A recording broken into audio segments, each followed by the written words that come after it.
Welcome back. Don't forget to subscribe. The fall of the Roman Republic, how Rome became an empire. For centuries, Rome thrived without kings. Power didn't rest in the hands of one man, but was shared among elected magistrates, senators, and the people's assemblies. This was the Roman Republic, revered by Romans as the ideal form of government. And yet, after nearly 500 years, it fell. Rome abandoned its republic and became an empire. But why? What went wrong? Was it betrayed from within, or was it doomed from the start? To understand the collapse, we need to go back to the 2nd century BCE. By then, Rome was no longer just an Italian city. It was the dominant power of the Mediterranean. It had crushed Carthage in the Punic Wars, conquered Greece and Spain, expanded into North Africa, and marched into Asia Minor. The Roman army became an unstoppable force, but that same force had a fatal flaw: its social foundation. In theory, the Republic was a balance between patricians and plebeians. In reality, a small elite, the nobilitas, controlled everything through the Senate. They chose the wars, reaped the spoils, and shaped Rome's destiny. As Rome conquered more, wealth poured into the hands of the few. Meanwhile, the poor, especially small farmers, were drafted into longer and farther wars. When they returned, many found their lands sold off or ruined, taken by wealthy landowners. The countryside emptied and Rome filled with unemployed citizens. Vast estates, or latifundia, were worked by foreign slaves. Economic inequality deepened. This was the Republic's first crack. In this climate, the Gracchi brothers, Tiberius and Gaius, rose as tribunes of the people. They pushed for land reforms to help the poor, but their ideas threatened the Senate's power. Tiberius was murdered in 133 BCE. Gaius followed 10 years later. Their deaths marked a turning point. Violence became a political weapon. The Senate now used force to protect privilege, while the people began to admire strongmen who promised justice, even if it meant breaking the rules. Enter Gaius Marius, a successful general. He reformed the army by allowing landless citizens to enlist, offering them loot and land in return. But now, soldiers owed loyalty not to the Republic, but to their general.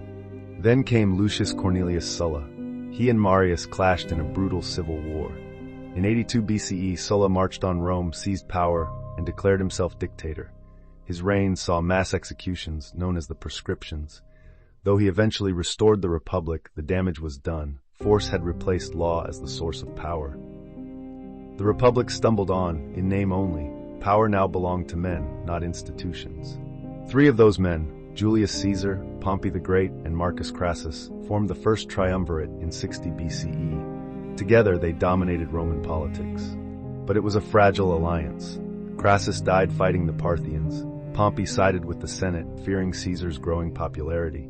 Caesar, commanding legions in Gaul, refused to surrender power. In 49 BCE, he crossed the Rubicon River with his army, declaring Alea Iacta est, the die is cast. It was civil war. Pompey fled. Caesar marched on Rome. After years of conflict, Caesar emerged victorious. He was appointed dictator, first for 1 year, then for 10, and finally dictator for life. Caesar introduced important reforms and even showed clemency to his enemies. But he also gathered honors and titles reminiscent of a king, something Romans had vowed never to allow again. On March 15, 44 BCE, the Ides of March, Caesar was assassinated by senators, including Brutus and Cassius. They believed they were saving the Republic. They weren't. Caesar's heir, Octavian, joined forces with Mark Antony and Lepidus to form the Second Triumvirate. Together, they defeated the assassins at Philippi. But like all power alliances, this one crumbled. Octavian and Antony split the Roman world. Antony allied with Cleopatra in Egypt. Octavian stayed in Rome, waging a propaganda war. In 31 BCE, their conflict ended at the Battle of Actium. Octavian triumphed. Antony and Cleopatra took their own lives. Octavian returned to Rome as its undisputed ruler. But he didn't call himself king. He was smarter than that. He kept the Senate, kept the magistrates, kept the facade of the Republic. In 27 BCE, he accepted the title Augustus, the revered one. He became princeps, first among equals. In reality, he held all the power. The Republic still existed on paper, but elections meant little. Laws were shaped by Augustus. The army served him. The Republic was dead. It just hadn't stopped twitching. So how did Rome fall from Republic to empire?